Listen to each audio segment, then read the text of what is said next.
Hello, everyone. Welcome to week 8. We are officially halfway through the semester, and this week we are going to chat about emotions.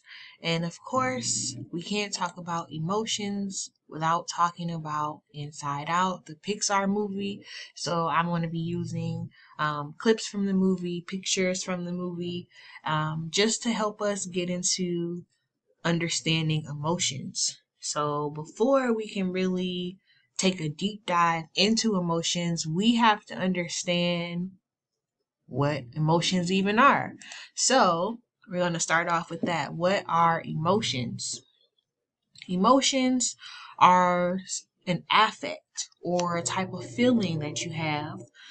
Usually, the emotion occurs, or that feeling or that affect occurs when someone is interacting with another person that is important to him or her, or especially to his or her well being.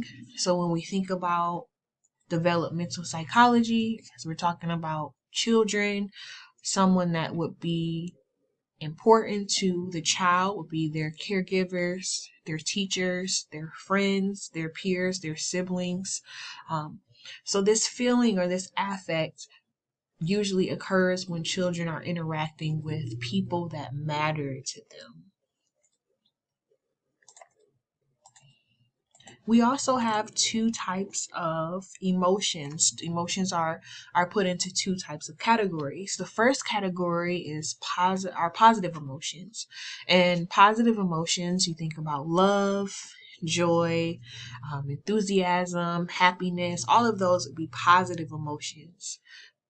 Negative emotions, however, include anxiety or anger or sadness. What's important to understand is that not only are emotions influenced by biological foundations and experiences, biological foundations, emotions are also influenced by experience. So, of course, the age-old question, nature versus nurture, it's not really versus nature versus nurture. It's nature and nurture. Think about both the biological foundations and children's experience influence emotions. Next, we're going to take a look at the functionalist view of emotions.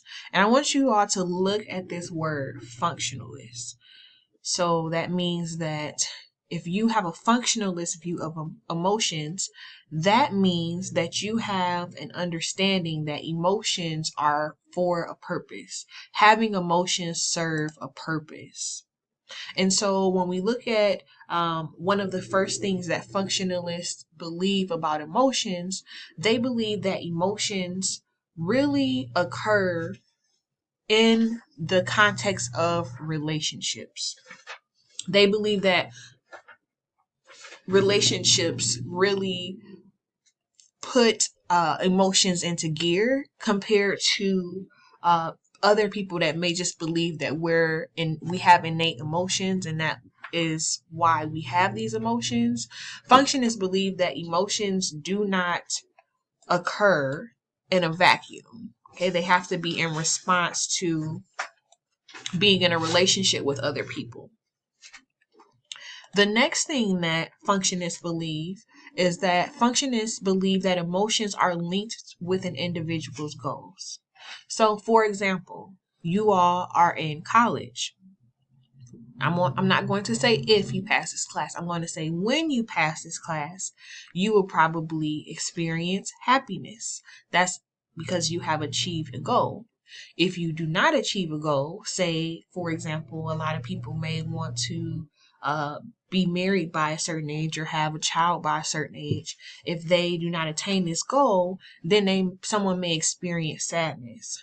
If you have difficulty achieving a goal, if you have difficulty, maybe, for example, getting a job after college or having a good relationship with others, with friends, then that may result in frustration.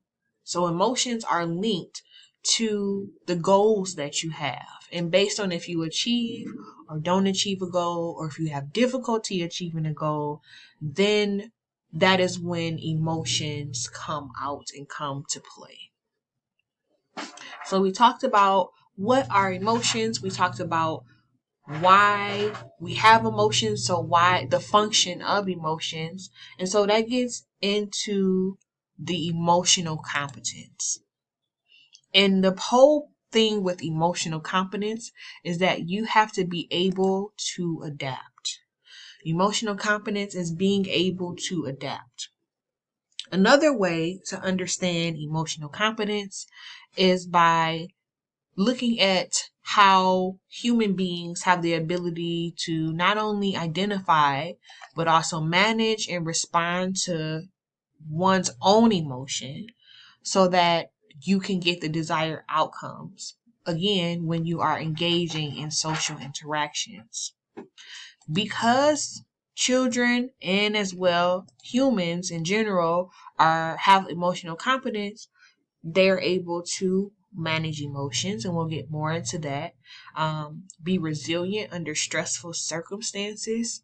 A lot of you all talked about how the children in the Age 7 in America documentary, how they were resilient under stressful circumstances. And and humans that are emotionally competent also develop more positive relationships compared to someone that may not be able to identify and manage and respond emotionally in order to achieve a desired outcome. And another other ideas that go along with emotional competence is that you have to be able to understand how you feel, but also be able to understand that your emotions that you're feeling on the inside do not have to match the corresponding outer expressions of emotions. And also being able to understand and read other people's emotions is very important for emotional competence. Okay, so that is talking about emotional competence. We talked about emotions and the function of emotions. In the next set of slides, we're going to talk about the development of emotions because this is a developmental psychology class. So I'm going to see you all on the next slideshow.